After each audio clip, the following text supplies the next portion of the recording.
Welcome to Cartoonist Kayfabe. My name is Ed Piskor. I'm Jim Rugg. And Jim, we usually I defer to you to drop some bibliographic information on the cartoonist that we talk about.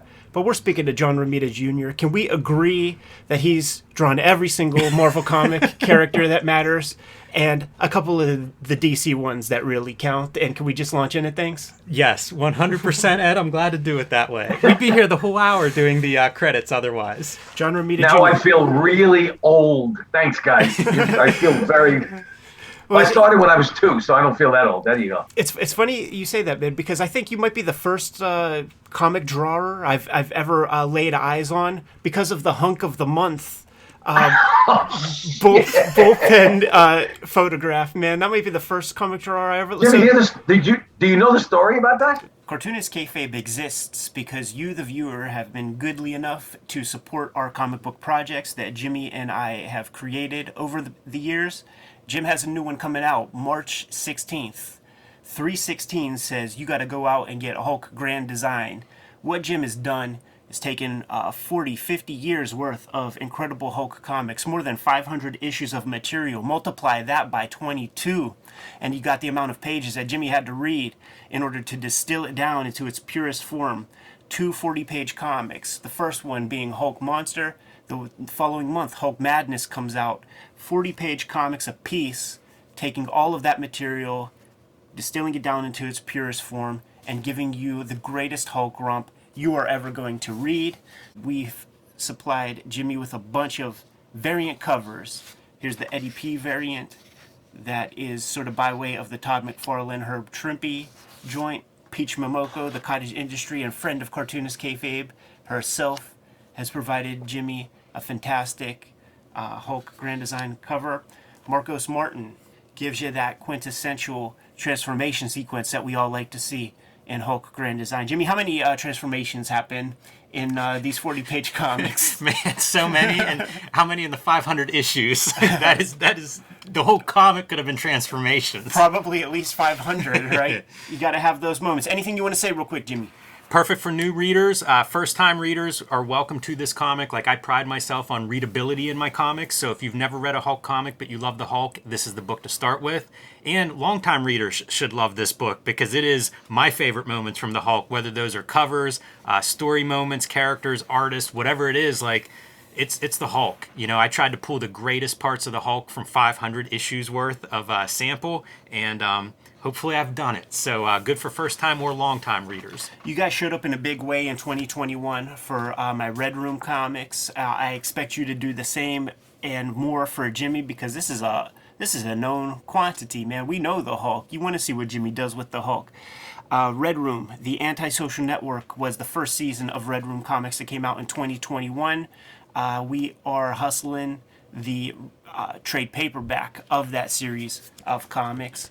About 70 pages of additional material in the trade paperback to go along with supplement the issues worth of comics that you might have read before. You're getting the first draft of Red Room that was done in a very quick and dirty fashion. This is kind of like how I brain dump whenever I'm trying to come up with like my next round of comics. This was very successful in the X-Men Grand Design Omnibus, and I had to include this kind of thing. Maybe every comic I make from now on will have this kind of material included in the back. Director's commentary tracks, sketches, all kinds of stuff is in there. And Trigger Warnings is the next round of Red Room comics, going to start coming out in March 9th, man. March is Cartoonist Kayfabe month at the comic shop, so pre-order these comics. This is the standard cover for Red Room issue number 1 of Trigger Warnings due to some ransomware. This might be the lowest issue 1 on record for the Red Room comics because the stores were not able to get all their orders in. I'd like to see it go into second printings really, really quick. Within 1 week would be nice. Peach Momoko, the aforementioned cottage industry of comic book cover artwork, provided her piece for Red Room. Jim Rugg, man, King Kayfaber, by way of Robert Crumb's Zack Comics number 0 in true form. That is sick as fuck. And this is the Eddie P retail incentive variant, kind of playing around with standard book cover aesthetic.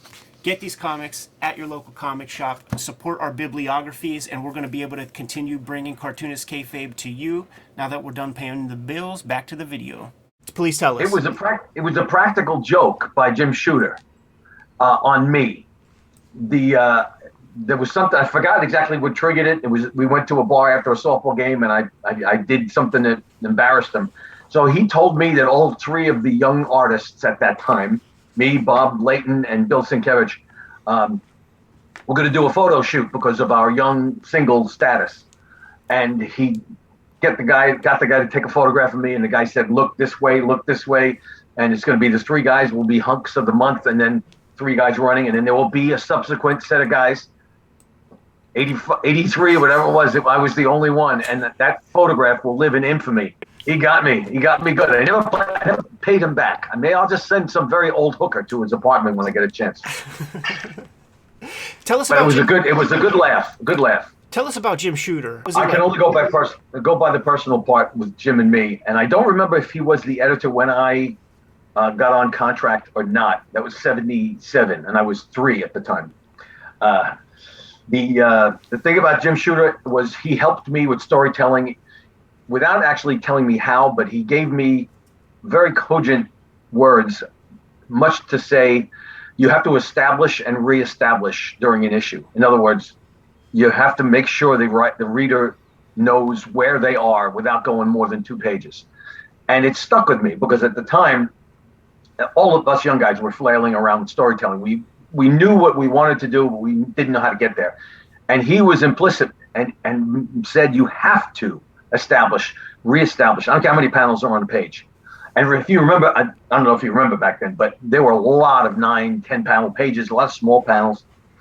So when the pinup phase of the industry came about, there was a need to establish and reestablish. So I'll always say that Jim Shooter helped me in directing myself towards telling stories properly. In that, I knew I had to make sure everybody knew where they were. So that was a great bit of advice. And he was tough on me in that he wanted me to work hard. And he wasn't nasty in any way. We were good friends. He hit a softball a country mile. I did too, but he didn't like having a small guy hit one that far, so it bothered him. But he and I were good friends, and he was a good editor-in-chief in that he was strict and strong and knew what he wanted. So I have nothing bad to say. And even with that practical joke, I still think he's a good guy. John, you one of the things I came across is that you worked at Marvel for almost 10 years before you were doing full pencils. And I don't know if that was something that Jim Shooter did, but I wondered if you could talk about that a little bit, because in my mind, that's the storyteller part. And it's something I think of when I think of your work. So was that unusual that a new guy would be doing, I guess, breakdowns? And, how did that come about? That was a backhanded insult, for lack of a better term, because I was so young and raw, I was told. But they liked how I drew, and yet they didn't want full pencils because I was working with inkers who were Finnish inkers. Now, I don't know if it was exactly 10 years, but it was a long time before I was able to work on Daredevil and work on Finnish pencils. However, I had done a lot of covers. I had done a lot of pinups. I did work for the British department. But there was this conversation about doing Iron Man with these 2 great talents, Michelini and Layton. And Layton was sad that he couldn't pencil and ink it all by himself, so he did the finishes, and it was insisted upon for many, many years. And you're right, storytelling became my part of it, in that I had to focus on that because my breakdowns, while they weren't loose, were not tight. And Bob insisted on me giving a little bit of shading here and there to let him know what I was thinking, and then he would take it in his own direction. And it followed through with a couple of subsequent stories, I think, the titles. I think when I did Spider-Man, I don't remember if it was loose or not, but I remember doing work with the inker. Again, my tight breakdowns, which was storytelling. When Daredevil came around, because I was taking off the X-Men, I remember Chris Claremont not being happy about me following Paul Smith. He was a huge Paul Smith fan. And it subsequently happened the same way. They wanted me to do breakdowns. Chris didn't really care for my style. Now, he and I are good friends again. He and I worked together, and he became a fan. But there was the ink artist that would finish for me, and I was telling stories. Now, Chris Claremont's plots were tomes. They were very explicit, especially with a young artist like myself. But we got along famously. The book would have sold if I had not done decent work. The book was very popular. Chris is a brilliant writer. So I learned storytelling through all of those four. And then when I was asked to get off the X-Men for a side project and couldn't get back on it, I was ready to roll and ready to leave, go back to advertising. I'll go into advertising because I was fed up with the industry. I say fed up because I was getting a lot of shit, excuse the expression, for being John Romita's son. And people would come up to me and look me in the face and say, you're only here because of your father. And I'd say, Ma, come on, how about a little bit of support? But the truth was I got treated pretty poorly as a young guy, and I had no allegiance to the industry. It was more or less to Marvel because it was in my heart. And when I couldn't get back on the X-Men, I was pissed and I wanted to go. And Ralph Macchio came up to me and said, don't leave, try working on Daredevil, see what you think. We'll let you do whatever you want. You could tell the stories, you can plot, you could do your finished pencils. I had done so many pinups, British pinups of Daredevil, which really became my favorite character to draw. So when he said, listen, you do whatever you want, you can work with this great editor, assistant editor, Ann DeCenti at the time was the assistant editor on Daredevil, and she and I became good friends that time. She even played softball. So she and I became good friends, and then she was familiar with my work, and we worked together on Daredevil, and it worked beautifully, and I loved every second of it. And I was lucky enough to work with a guy named Al Williamson, and he insisted that my pencils were so easy that he could do it in his sleep. And of course, his work in his sleep is better than anybody else awake. But that experience of going onto Daredevil kept me from leaving the industry, or from Marvel at least. And I'm very happy the way things worked out, because Daredevil allowed me to throw plotting input into my job as well as the storytelling. And it really did give me a massage and an exercise of the storytelling chops. At that point, things started to blossom, and I was bringing a character up instead of the title itself giving me credence, if you know what I mean. Spider-Man and X-Men were top-selling books when I got on them. So people said I was just cruising. But Daredevil was less so, and it became a higher-selling title because of Ann and myself. And things started to blossom, and then Frank Miller wanted to work on a graphic novel with me and Man Without Fear. And to this day, Man Without Fear, I think, is the best job I've ever done from top to bottom. I remember encountering that for the first time in a Comic Scene magazine. They were doing, I think it was a Miller profile when he was coming back into comics, but they showed some of those Man Without Fear pages in pencil form. And it was just I wanted to cry looking at them. They were the most beautiful comics pages I'd ever seen. And it was your pencils that they were reproducing. It may have been, I don't know, early in the book's development or something that they only had the pencils. But I just remember looking at them, and it was that glimpse behind the curtain, and it was stunning. Yeah, it looks like you like a real artist, man. You draw with the side of the pencil all like this. I do. I rough out the pages with the side of the pencil, and I don't remember what caused that to happen, but I rough out and then I do the tightening afterwards. But I do it with a lighter lead, so that when I do the finished pencil work, it's a darker lead, and there's less erasing to do with the structure. The funny part about that assignment was I was so intent on shutting everybody the hell up that I did extra hard work on that, because Daredevil did well, but I hate to say that I was conscious of everybody's opinions, but everybody's opinions were put in my face every time there was a beer in somebody's gullet. And I had to keep my hands up. My father said, keep your hands in your pocket, your mouth shut, and do your job. And I've said it before. If I took a swing at everybody that deserved it back then, I'd still be in jail. I swear to God. But that job made me want to prove everybody wrong and shut everybody up. I don't know if that happened then, but Man Without Fear made a big deal, because I started getting compliments from the very assholes that told me I was no good. Spite is a big motivator in damn right it is. Yeah. In comic artwork. Maybe in anything. All I know is in life. Yeah. All I know is in anything creative. When you're questioned, and my wife Kathy says, you have to have a thicker skin, because even to this point, when somebody says something non-constructive but obnoxious, it bothers me. She says, are you kidding me? You've been doing this long enough.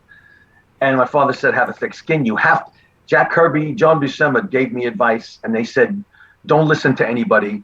do what first comes out. In other words, throw your effing eraser away and don't listen to anybody, any of their critics. Do what you think is the best, and the first thing that comes out will do you right. My father said it, and now here I am all these years later. My wife says, have a thick skin, shut up, and don't worry about it. You can't not let it bother you when somebody says something obnoxious. Now, constructive, I love it, and I'll pay that person a compliment. I would do Spider-Man with skinny ankles, I was told. And I laughed, and I went back and looked. The ankles were too skinny, so I fixed it. It's fantastic. I never got a chance to thank that person personally. You know, but you have to have a thick skin. There was an interview I remember a while ago, and I don't exactly know how to ask this question, but we'll figure it out, man. We'll have a conversation. So it was the time you were doing Spider-Man and Thor, and at the same time, so 2 monthly books. Imagine that these days, right, Jimmy? And I remember you mentioning that the toughest part, it wasn't the page count, it was shifting your brain from two different sets of reference. Now, this is before Google image search and things like this. And I imagine, like, first off, did you have a big reference file that you were clipping and pasting? Because that's something that I would always notice in your work, man, especially the urban setting, like very well referenced, filtered through your own style, but very, very well referenced and believable looking everything.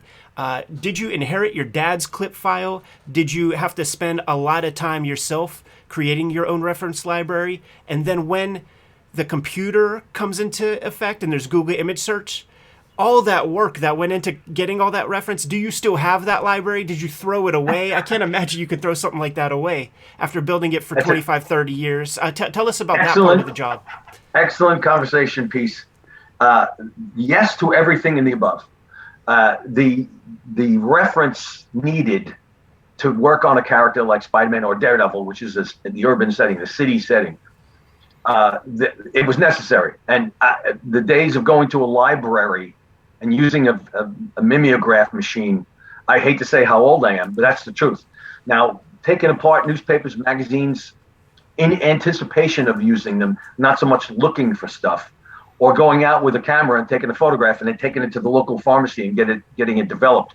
All of that was part and parcel to the industry. The stories about Frank Miller going up on his roof and taking pictures of the water tanks, it's notorious. So yes, I spent a lot of time getting reference on that city setting. Now, of course, I lived in the city itself. I lived in Queens. I was born in Brooklyn, raised in Queens. So a lot of the setting was inherent. You see, you have a setting of Daredevil or Spider-Man, and you had a crowded street with a lot of parked cars and a lot of buildings up alongside with the windows open and radios blasting and people all over the streets. It was inherent. You could not help it. The great thing about it was a natural setting to me. So as you alluded to, when working on Thor, the reference I would tear apart and put up on my desk was Jack Kirby's Thor. And because there's no setting to get reference on in your mind about Thor other than memories. And I remember I would wallpaper my wall with, and I told Dan Jurgens this, I said, this is Kirby. We got to use this. He said, yeah, but don't get too far to Kirby. Use yourself. And it ended up without me even making a concerted effort. It came out of me. It wasn't looking like Kirby, but it had the power of Kirby, which is what we needed. So the flip back and forth from 217th Lane in Queens Village to Asgard was a distinction, and it was tough. But everything you mentioned about the reference, I had a pile of reference my own, dwarfed by the pile that my father let me have. Good point. Black and white, I still have some black and white photographs, stuff from when he was in the service. I've got photographs coming out of my ears that I will not give up out of melancholy. It's my father's stuff. Then I pile up my stack of stuff. And then when Google search became the rave, I didn't throw stuff out. I'm too lazy to throw it out. There's a pile of shit over here that I swear it's the size of Montana. And I can't go through it, even when I know I got that image from Google search 6 years ago. I can't go through it. I'm too lazy to go through the stack. So I reprint it again. I've got the same image of the Empire State Building probably 50 times. But everything you said is correct. And the irony is that going back and forth between Spider-Man and, with the Daredevil and Thor, Daredevil and Thor was, it was intense, and you had to make an adjustment. And I don't know how I didn't become an alcoholic. So it's important to print up the imagery and have it right next to the board. You don't like look at your phone or whatever. No, the phone. I only do the phone when I'm sitting at my desk and something real quick. A shot of 42nd Street and 8th Avenue. Boom, the corner, and I'll hit that, print it up on my printer right here, and then I stick it to the desk. I have a gigantic drafting table. It's bigger than my first apartment. That's awesome. And right now, I'm actually, I don't know if you can tell, but I have a whole bunch of photographs up there across the top, right underneath all the photographs of my wife and my son. But all of the photographs of what I'm working on. And one of the scenes is because of Tombstone in Spider-Man in Harlem. So I needed some reference on some buildings, some gritty buildings in Harlem. And this is exactly what I'm talking about. Boom, boom, boom on the phone or on the laptop, print it out, and I just plaster it right in front of me. So it's right above my drawing line of vision is the image of that building. That's a personal quirk. I'm sure other guys do different things. But yes, I plastered the whole area with that reference. And if I had an assistant, they would put it into a file and label it, and I wouldn't have to do it again. But screw it. I'll just print it out again. I got paper and I got cartridges. Yeah, you can expense that stuff. That's funny you mentioned an There you go. assistant. I was going to ask if you ever worked with an assistant, because it does seem like 2 books a month. If you could have somebody doing some busy work, it might help that quite a bit. That would have probably helped. However, I wasn't conscious of that at that time for the reference part. It didn't occur to me. I was younger and not humble as much as I was. There's no way I could act that way and say I need an assistant. I felt like it was a weakness. And yet here I am still asking for an assistant. I don't ask literally, but in my head, it would probably help. Now I've got a brilliant wife who's smarter than me and better looking than me and stronger than me, and she helps out with everything I need. It's fantastic. John, do you ever look at comics? And I say that because I just, from the sense of interviews and stuff that I've seen you talk about, it seems like you can like sort of punch out and live a full life outside of comics after drawing the page. Like I don't get the impression from interviews I read that you're, studying like old Hugo Pratt comics or anything like that. But dispel that for me if that's the case.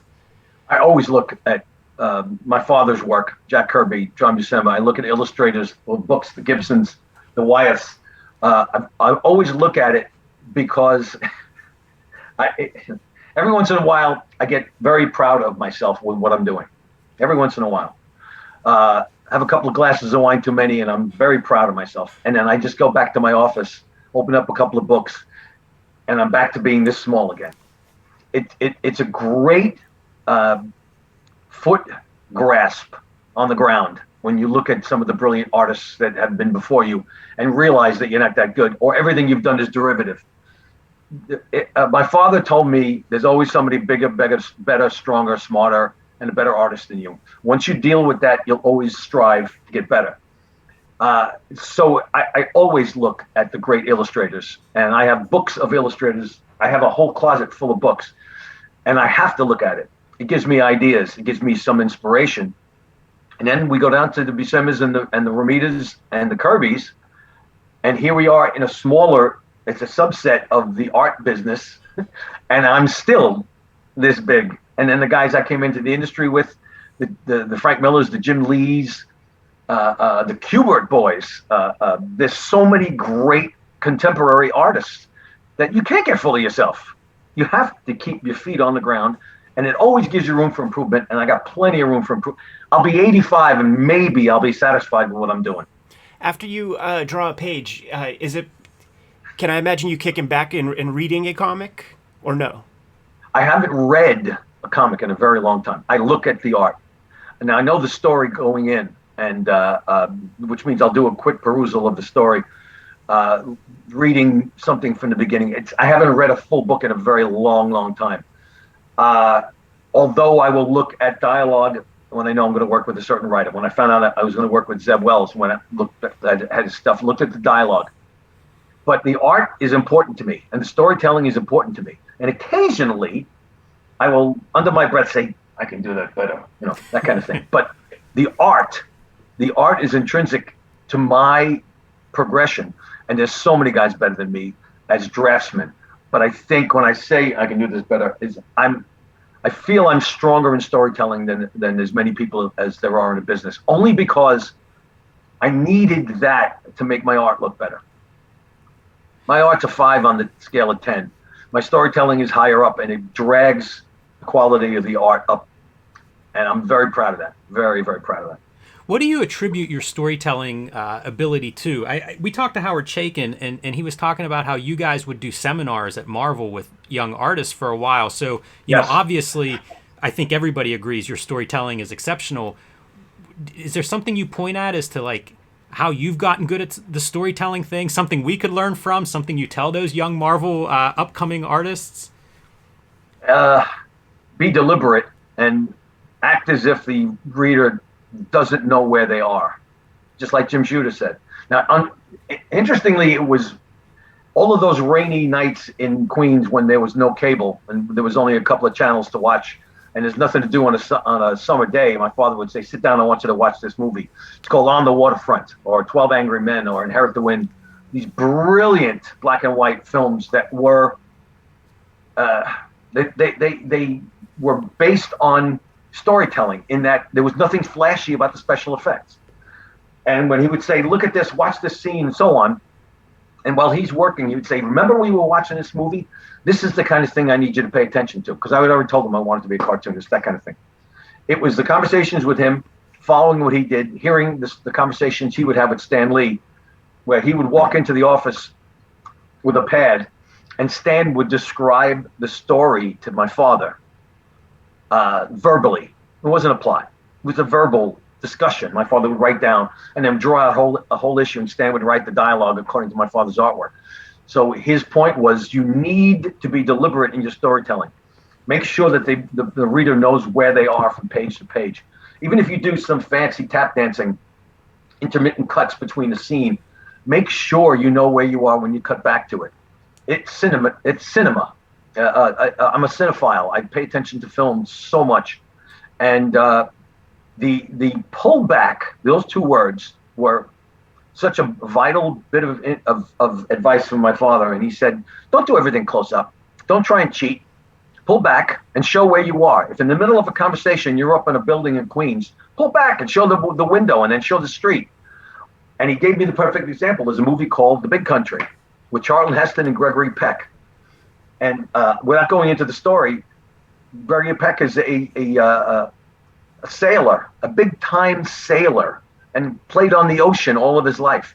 Charlton Heston is a country boy and a cowboy, and laughed at the sailor.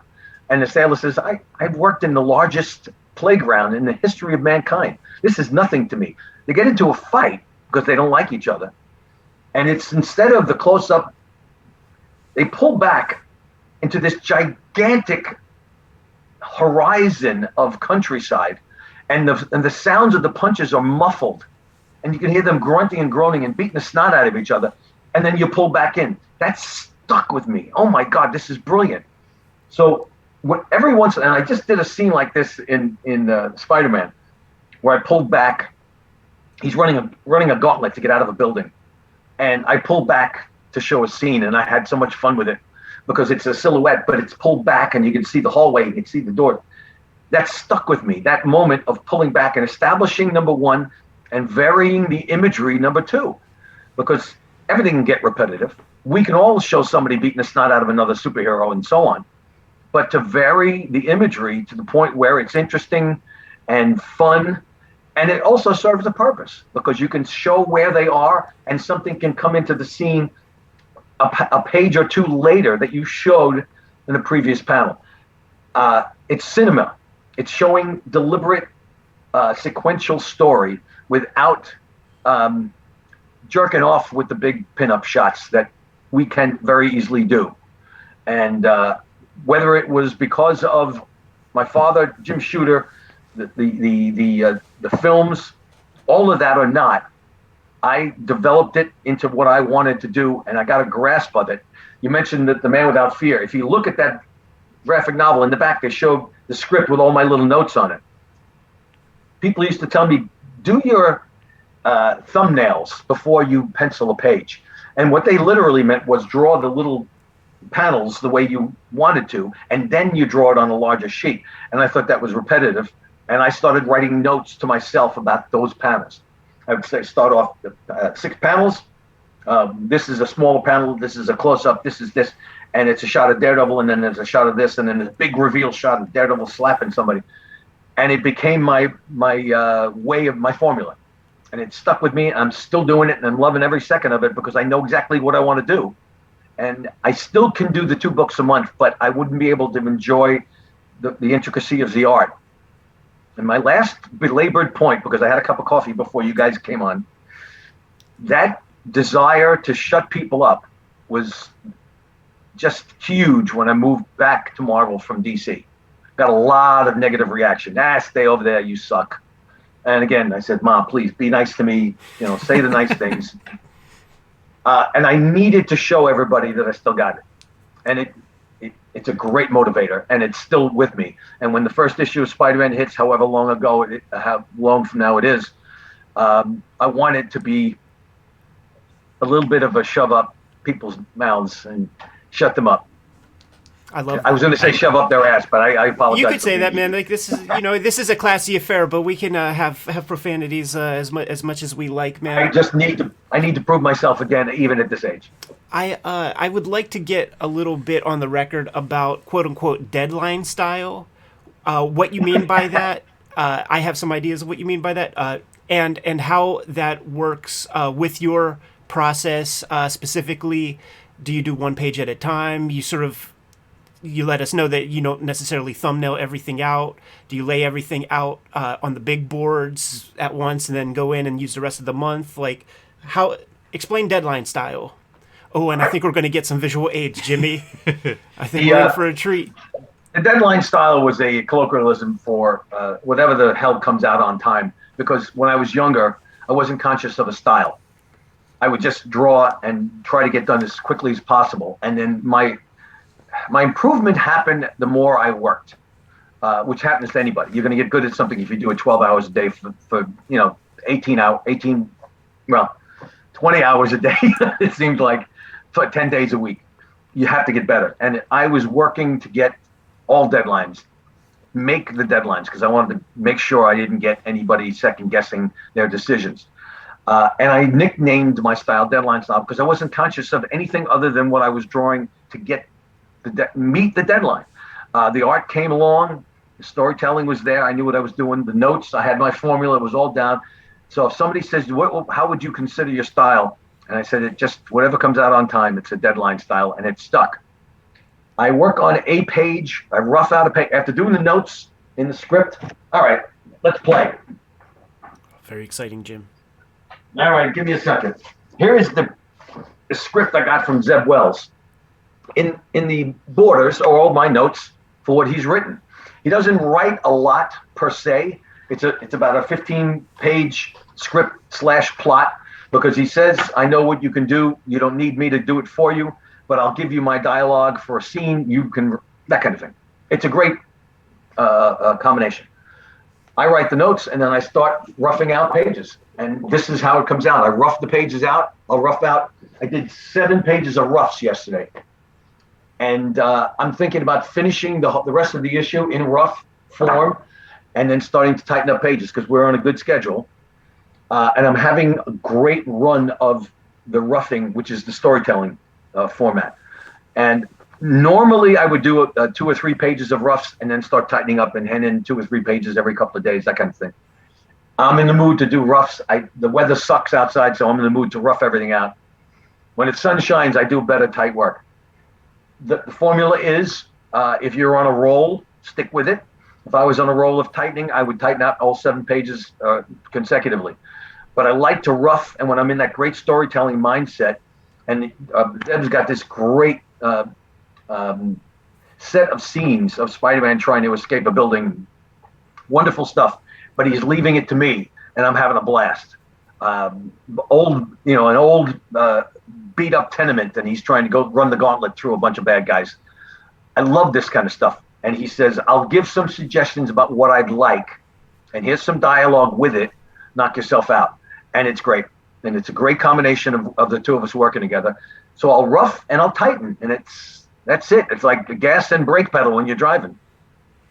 How much input goes into who you work with? In the case of Zeb, is it something that sort of arrives as a package of like, you know, do you want to take on Spider-Man and here's the writer? Or are you looking at writers that you want to work with? Same with inkers. How much of that is your input?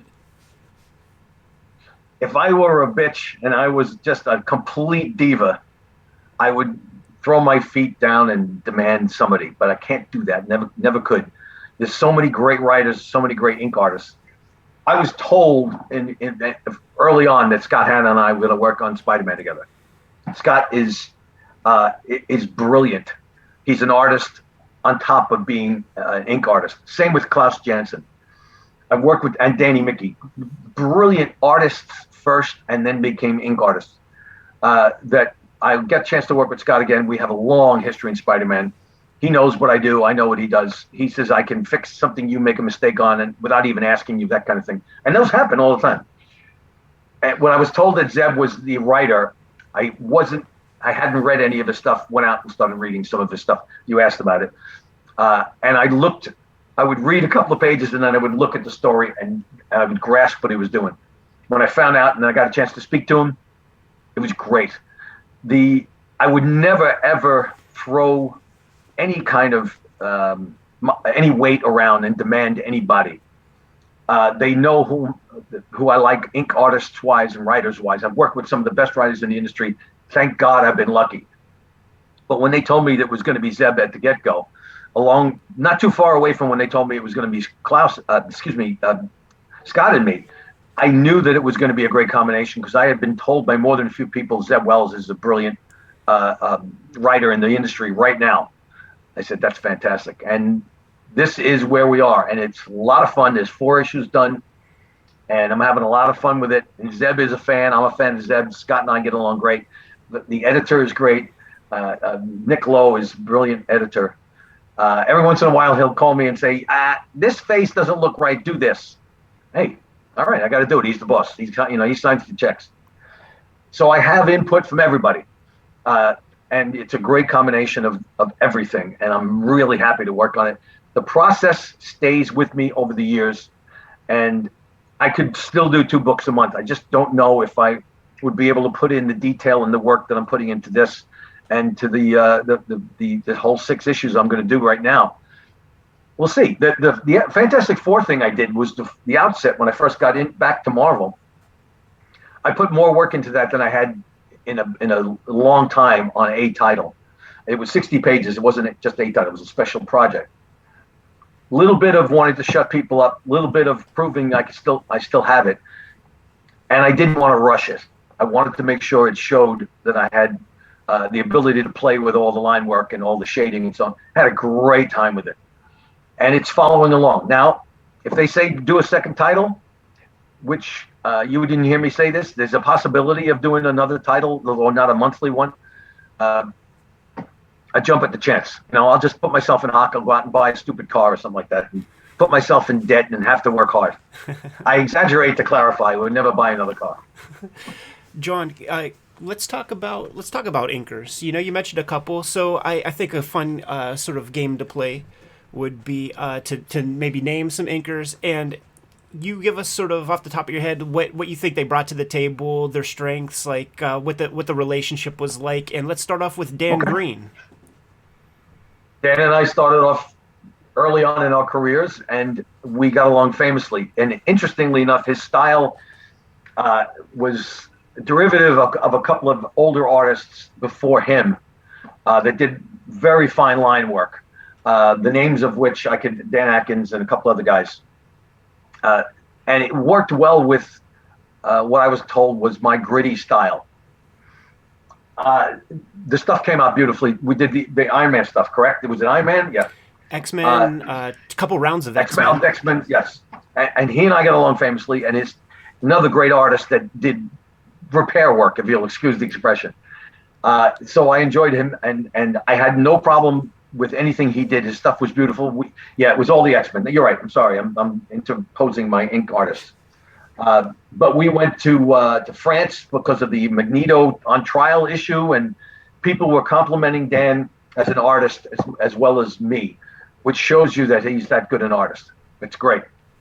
He was also on the Cable miniseries, which, Yes. given our age, was a really important book, an interesting book from a tumultuous time in Marvel history. Do you have any memories of that Cable miniseries, like how that came to be, what that experience was like? Simple. I was asked to do it, and it's a great character. And I said, yes, I'll do it. And then when he told me Dan was going to work on it, I said, no, this is easy. I'm going to work with him. Yeah, brilliant artwork by Dan. And again, the specifics of his line work compared to other ink artists. Several artists would study under a certain experienced ink artist or artist and learn from that. There was a whole string of ink artists that had very fine line work and a lot of feathering and thin feathering, not heavy duty feathering of blacks. And it was a style that was kind of, Joe Rubinstein had a similar style, line work, beautiful line work. At that time, it was the style that was popular, and very happy to work on it that way. But Dan and I got along great, and never a complaint. He would just fix things whenever I fucked up. It was great. I had that great luck with ink artists who would always fix my F-ups. Look at this. I already said fuck up once, and I didn't trying to change it. Name a name, Jimmy. Klaus Janson. Here's the counter to the fine line work. Is a man with guts in the ink, heavy underline to give things weights. He would broaden the line of under a figure to give it that weight.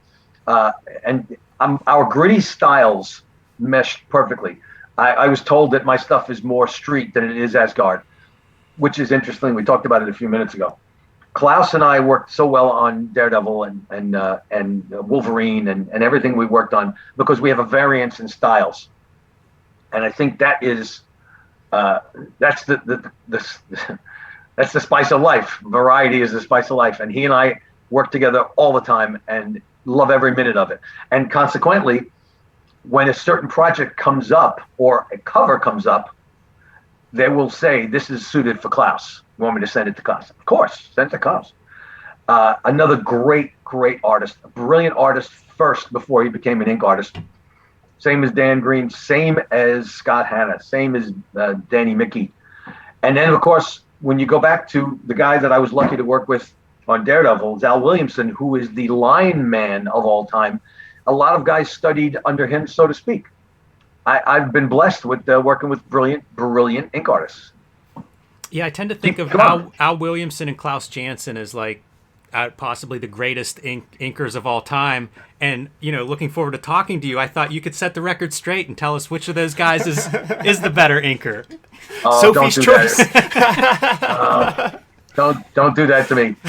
They had distinct styles, but Klaus took his style in a different direction. He studied under guys like Al Williamson, probably studied under Al Williamson, but Klaus made it his style, and it's distinctive, and I love doing it with him. He and I worked so well on some of the projects, and he worked on Spider-Man, which is a line work specific character. But because of the grittiness of the back alleys and that stuff, Punisher, Wolverine, Spider-Man, Daredevil, he and I just meshed nicely because of the distinction in the styles. Again, variety. Yeah, it's one of the reasons I was asking about, how much input you have on these teams, because the Scott Hanna looks so good on Spider-Man, and it is a different style. It really brings something else to these books, depending on who the inker is. Interestingly enough, the choice of Scott was not mine. The editor said, "Listen, you're going to work on Spider-Man, and we know who we're going to get to work with us. You got to give him a call, find out if he's going to do anything." I laughed. I said, "What do you mean give him a call?" "Well, we already called him, and he said yes, but he wants to hear if you said." And I had already told Scott at conventions. I said, "Scott, we got to get back and do something together. The minute I have a project, if it's Spider-Man," and I said this before I was given Spider-Man. I said, "If it's Spider-Man, I want you to let's go in and go back over it again." He said, "Are you kidding me? Let's go." And he is better now than he was before. And I'm very happy to say that. And he's a brilliant artist. Great guy. And I know him a million years. And again, the distinctive style from Klaus, a departure. And yet, Klaus did Spider-Man, Daredevil. He did Spider-Man. He did Daredevil, The Punisher. Ballsy line work in The Punisher. I mean, just big time.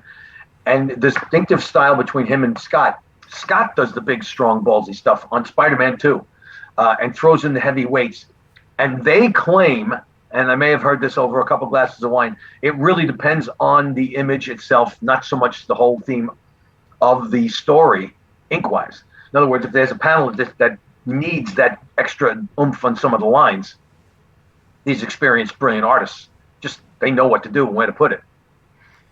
Do you learn stuff about your own drawing whenever you see some of these inks come back? I'm thinking specifically Danny Mickey on Eternals. I remember when that book came out, I was a big fan of yours, and it was like I had never seen your art look like that before. When that comes back, does that impress you in some way where you're like, oh, I could go more in this direction, or I never thought about quite doing it this way? Do you get that kind of, I don't know, visual feedback when you see these different interpretations? Yeah, when I go back and look at the finished product, yes. The ink imagery comes back, they send it to me, and I look at it, and I don't think I pay as much attention to it as when I see it printed. But I can see where I made a mistake, and I never blame the ink artist. You can't. I see an eye that's a little bit higher than the other eye, or a hairline that's wrong. I blame myself for it. However, they make it look better. The chance to work with a guy like Mickey on the Eternals, which dwarfed both of us. Both of us were intimidated. Remember the conversation I had with him? I said, "Holy shit, we're working with Neil Gaiman." It was gigantic. And again, I plastered my drafting table in the room with Jack Kirby's stuff. There are some double spreads that I look at now. I said, I don't know if I can do that now. How long did it take me? And my wife would say, I don't know. I didn't see you for a couple of days. Loved every second of it. That's where the story and the characters overshadowed the artwork, as far as I'm concerned. I think Neil is a brilliant, and he's a great guy, and I love talking to him. And every time I say, let's work together, yeah, let's get the wives and the kids together. Right. He's too busy. But that's where the story dwarfed the art. I'd like to believe that people say the opposite. The graphic novel, the hardcover compilation was Neil Gaiman and John Romita Jr. You knew what was important to the sale of that book.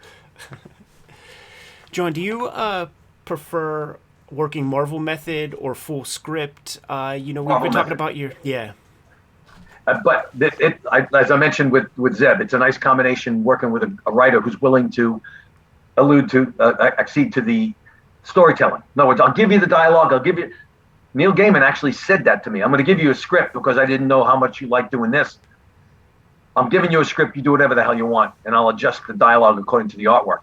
And he did on a few moments, but I called him and said, I'd like to add this, this, and this. He said, go ahead. Don't worry about it. But don't take anything out unless you tell me, which is the running. And it's working with all the writers I've worked with subsequently, that if there's anything that I want to change, let them know. Anything you want to throw in additionally, you throw a couple of close-ups up. You want to throw a couple of scenes in, you let me do it. Knock yourself out. That's what's working with Zeb. And it's worked well with Dan Slott. It's worked well with all the writers I've worked with. The greatest vignette in this vein of conversation is Frank Miller on Man Without Fear, when he told me I had 64 pages slotted for the graphic novel. And he calls me up and says, I have an addendum between pages 17 and 18. I'll send it to you in a couple of days. It was 88 pages. It went from the 64-page book to 150 pages. Because he said, after watching what you did, I see what you can do. I want to do this, this, and this. And that's the great thing about the writers that I work with, is they allow me to have that input, and it affects what they're doing positively, I'd like to believe. And then they say, we'll give you a script and you play with it as you see fit. So I call it hybrid Marvel method. That they let me do my storytelling, and as long as I keep their editorial and their dialogue in without any drastic changes. The scenes that I'm talking about with Zeb, he said, this is what I need. He needs to get from point A to point B in 10 pages. Knock yourself out. But this is what I'd like in those scenes.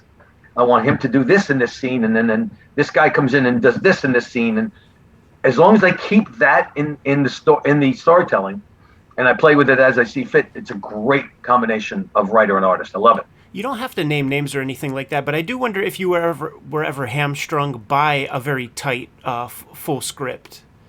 Yeah, but hamstrung insofar as I have to do it my way. This is really tough. You can't expect me to do this unless I do that. And I won't tell you.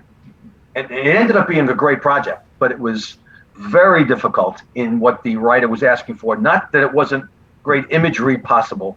It was because of getting to that point. There was a couple of things that were asked that were really tough to navigate. You need to tell the story so that it makes sense. And some things were cut too abruptly, and I needed to fill gaps. And I'd say, I have to fill this up. I need a couple extra pages here, there, and there. And then the editors would try to massage. Double spreads had to be. It ended up being a good project, and the writer and I are good friends, but there was some difficult times. And I won't name names. You're right. Yeah, you're super pro. John Romita, man. They can name names all the time, but I won't name names. Going back to the inker conversation just briefly, you did a book it was a DC Marvel book, Thor Ryan, it reproduced directly from your pencils. Correct. And this was pretty early on in comics doing that. What do you remember about that and that choice? Being terrified. Pencil it Being differently? terrified.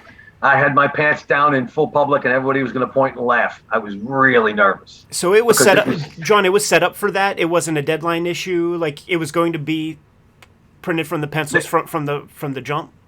From the get-go, they told me, and that really got me nervous because there was no hiding behind the ink artist, and you had to erase structure lines. You had to make sure it was clear. Loved every minute of it. And then there was also doing the complete dialogue-less book, the storytelling book. And I did that. I forgot which character it was. I can do it, but I'm still nervous about it. Same with Orion. And anytime I've done a penciled book only, now it's more fun because I'm not afraid and I know what I have to do. But it's still, you're standing around with your pants down and people can laugh at you. And it's a little bit scary. And you cannot hide behind the ink artist. What are some of the other penciled books? I did a Batman full pencil. I did a couple of Marvel titles, full pencil. I'm doing Schmuggy and Bimbo, which is my creation, full pencil, black and white. The specifics I can't remember exactly, but I've done maybe 7 or 8 of them, and loved every second of it. The Batman thing I did with Frank was all pencil. Loved every second of it. And that character is made for a black and white book, Batman, because of the shades. But I need a Google search or somebody that's smarter than me to come up with the amount I've done. I'd say 6, 7, 8 of them I've done. Loved every second of it. I think Kirby was kind of famous for not really looking at his stuff once it hit print. Do you hold on to your books? Do you have like a couple of long boxes full of JRJR comics? I feel like at this point you at least have two full long boxes. I have a couple of them. I don't like to keep gigantic amounts, but I do have, because I'm sent gigantic amounts, so I've got a good amount. I don't like to pay attention to what I've done. I like to pay attention to what I want to do next. The books like Man Without Fear, the Superman Year One that I work with Frank, Man Without Fear is one of the ones I want to keep. The Spider-Man stuff, I've got copies of all of them, but not gigantic amounts. I got gigantic amounts of everybody else's stuff too. I wonder if we could play the name game a little bit with writers. We did it with inkers, and that was fun. Oh, shit. Here we go. I'm going to insult somebody. You mentioned Frank Miller a couple of times there. Can you tell us about what he brings to a project that's uniquely Frank? He and I came into the business at the same time. I think I'm a year younger than him. Yeah, I joke. He laughs at that. He's a year younger than me. But we came in at the same time, and his style is so distinctive. When he became a writer and known for his writings, he was of the Marvel method. And when we worked on Man Without Fear, he had already seen what I was doing with the character. And he gave me a teleplay typed out. It was supposed to, a screenplay typed out. And he said, "Can you navigate this for a graphic novel?" I said, "Yeah, just give it to me." And then the addendum and all that. But he lets me do what I want. However, it's, as I alluded to, was where you give the crux of what they want and allow the dialogue to apply to it. And it's a great combination of writer and artist. So with Frank, The Superman year one was 200 pages. He gave me about 15 pages of plot, and I was able to play with it. He'll give me a paragraph that turns into 10 pages. He'll give me a paragraph that gives you one panel. It's a great camaraderie, and I'm a big fan of his writing style, and he's a big fan of my storytelling. We just hit it off famously, and the idea that Clark Kent became a Navy SEAL, Superman became a Navy SEAL, was just us playing around with the fact that he would be great on the ocean, that kind of thing. Goes into the military, etc. It was greeted with a lot of harumphs, but it was a nice progression that the two of us worked out. That's the kind of thing working with Frank. He says, let's try this. Holy shit, what a great idea. What do you want me to do? He says, I don't know. You play with it. That's Frank Miller. And he was an artist before he was a writer. So he knows what looks good and what story tells. I would work with him in a second. He and I work famously together, work well together. I loved every second of it. Kind of an artist's writer, if you will. And I think that's and true. Howard Chaykin, same thing with Howard Chaykin and I. We're working on this Schmuggy and Bimbo story that I've started a long time ago and haven't been able to finish. I just started the third issue. It's probably 10 years late. Another a brilliant artist that became a brilliant writer too. That is a great John Byrne and I worked on Iron Man the same way. He became a writer for that, and he gave me upfront credit. He said, John Romita Jr., artist and storyteller, John Byrne, writer, dialoguer. Another guy that was a great artist before he was a great writer. That works because of the Marvel method, so to speak. Yeah, I think Miller in a lot of ways is the apex of that Marvel method working with artists. You see it in like Bill Sienkiewicz collaborations, Jeff Darrow collaborations, where it's like it really allows the artist to be the artist, and Miller coming in and filling in as necessary. But it's pretty interesting to see those collaborations. Another writer that you've had some experience with, Mark Miller. Thoughts on Mark Miller's work? Oh boy. There's a man that can write a Shakespearean play and then write a ballroom brawl all in the same issue. He's got such a wide range of brilliance, and us working on the Wolverine series cemented him wanting me to work on this new character. And he approached me with it, and we went out and had too many drinks, and I said yes before I even knew what I was doing. But he came up with a premise, and it was supposed to be just the father and Hit Girl, and we played with it. I did some character studies, some character sheets, and then he suddenly said, I had a revelation, we need some teenagers in this, and that's where Kick-Ass came in. It was a great progression of idea, structure, character sheets, some playing with artwork, and then it advanced from there. And he allowed me to have a lot of input. He says, where do you live? I said, I live on Long Island, a short distance from Manhattan. He said, where were you raised? I said, Queens Village, Queens. He says, then use Queens. That's where he's got to live. You know exactly what it looks. He's got a brilliant mind for all types of storytelling. And like I said, he could write a Shakespearean play just as easily as he could write a ballroom brawl. He and I are good friends, and I love it. His wife is a doll. She and my wife get along famously. And the four of us can talk without anybody interrupting us for 2 hours straight without anybody taking a breath. It's a great combination, and he's that way as a writer. You give him room, he'll give it to you, and then he lets me play with what I want to do. And I'm hoping out hope that we'll get together and do something again. And that's all I'm going to say. Don't ask any more questions, because I know some things I can't say anything. Very exciting, man. You mentioned that you looked at your stuff in print, but you're looking forward, not backward. But I do wonder if, man, I can't imagine the thousands of pages that have come from your pencil, and then you get a lot of that original art back. Are there some pages that you're going to hold on to forever that have some certain relevance to you, and what would those be? I'd like to say the 9/11 issue is mine forever. But sometimes somebody will pipe up and say, can you take this and give half to charity and keep that half? And there's always a temptation. But the 9/11 issue is so important to me. And there are other covers that I have that I worked with my father on, and images that I can't get rid of that my son will get. That 9/11 issue is tough to look at. The book is tough to look at. I can see myself holding on to it unless I get to maybe 10 more years from now and I need something, maybe. But there are certain important things that will stick with me. Yeah, and some of my father's work with me. Those are some of them. Yeah, you know what? Tell us about your dad's inking. We'll play the inker game again, man. When John Romita's inking John Romita Jr., that was some special comics to me. Describe that aesthetic. The best artist that ever inked me, John Romita Sr. Actually, he's just John Romita. I'm John Romita Jr. He always said, he grumbled, "I'm not a senior. You're just a junior." And I'm not really a junior. It was a nickname, a derisive nickname by all the other artists up at the bullpen. The best artist that ever inked on me, and he was so polished and so good. And the best thing we ever did together was the Captain Marvel, Monica Rambeau. And a quick story: I was a Pam Grier fan, the actress, and I said, "Dad, I'm just going to make it Pam Grier." He says, "All right, it's cool." And we used to go to lunch together whenever I was in the office bringing up pages, and we sat down at a cafe.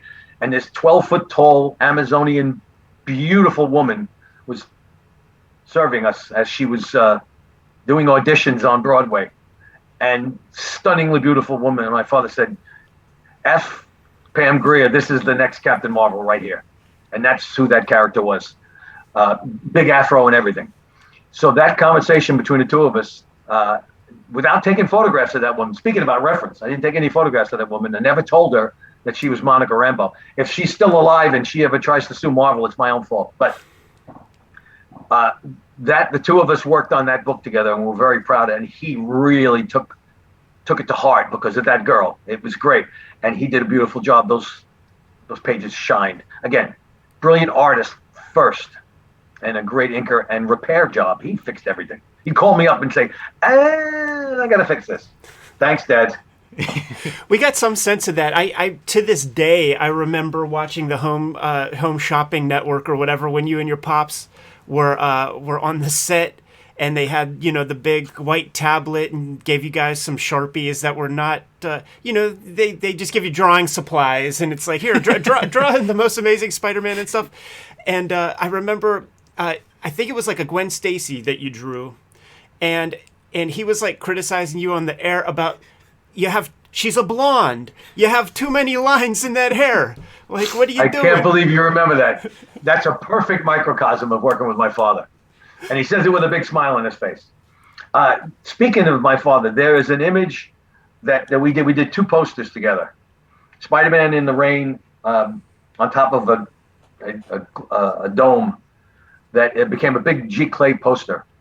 To this day, I still have that original artwork. That is something I will never let go of.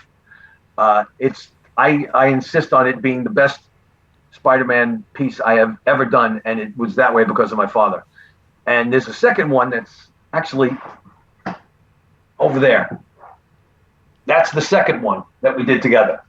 The first one is of Spider-Man on that dome, and I will never, ever get rid of that. Perfect example, and that's a perfect combination of the two of us. Just stunning work, and that's how good the man was. My John Romita Sr., just John Romita, my fault. My John Romita story is, I'm doing Hulk Grand Design from Marvel, and I've been asked a bunch of times, how do I get into the Hulk, or, what are my early memories? My memory is a Hulk cereal bowl that I had when I was 6, and it was with John Romita art on it, and I studied that intensely every morning before school, eating my breakfast. But it's burnt into my head. It's probably the most vivid comics image, in my mind, because it's just, it imprinted. That was before I was reading comics, but man, I loved the art. He had a great effect on a lot of people, and especially when he became art director, he had a great effect on people. The only thing I would laugh about was if he would repair anybody's artwork, I could see it. If it was the smallest of heads, I said, "Dad, I know it's you that just fixed that." "Oh, well, you could tell, huh?" "Yes, Dad, you fixed it. I can see that. Don't worry about it. You're not hiding from anybody." I'm getting the heave ho from my wife. So if we could close this up in Absolutely. another 5 or 10 minutes, I it would think be I, okay. I think we're good to go. Like we know you're on a big schedule, man. That deadline style, that shit is no joke. John Romita Jr. Thank you so much for coming by. Thanks for the little secret little glimpses at the script and at your process, and even the bigger glimpse of that really fantastic drawing table that I'm going to buy off of Amazon once we get off of this conversation. It is so old. It's older than me, and I got it in college, and I don't know if I sneeze too hard, it'll fall apart.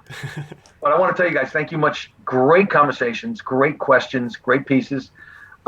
Anytime, Ed. You got my email. Just let me know when you want to do this again. Loved every second of it. You can tell I'm not afraid to talk. When's Spider-Man coming out? This is all doing. Everybody knows this already. It's already been released, and I'm working on Spider. I didn't give anything away, right? Okay. Correct. Yeah. The press release is out. I'm told April, the first issue, and I'm going to be done with the first 6 issues before the first one comes out, hopefully. And I look forward to doing more, and I'm having a great time. And it's better than having a real job, guys. I'm telling you. Before we get out of here, is there any online presence that we can steer the audience to, or just tell them to go to that comic shop and get Amazing Spider-Man? That too, but I have 2 sons that are working on one Instagram and one Facebook presence. And I don't know anything about social media because I don't have enough time to count my own fingers, let alone do that. And they are helping me do that. So Instagram and Facebook. I don't even know if it works well without me saying anything online. I tell my son and he types it for me. But just let me know if there's anything you need. And I got a social media presence. Never thought I would ever do it, but John, steer clear of it for as long as you can, because I then am trying to, because I got too much work to do. Even my wife says that. you will Do not be get able. on. You will not be able to claim that you could do 2 monthly books if you had an Instagram. Man. All the more reason why I've hired both of my sons to do it. Exactly right. That's true. Thanks so That's much. true. Thanks so much, John. Guys, Thank you, John. pleasure talking to you. I look forward to the next time. Take care. Bye, Mom. Bye, Dad.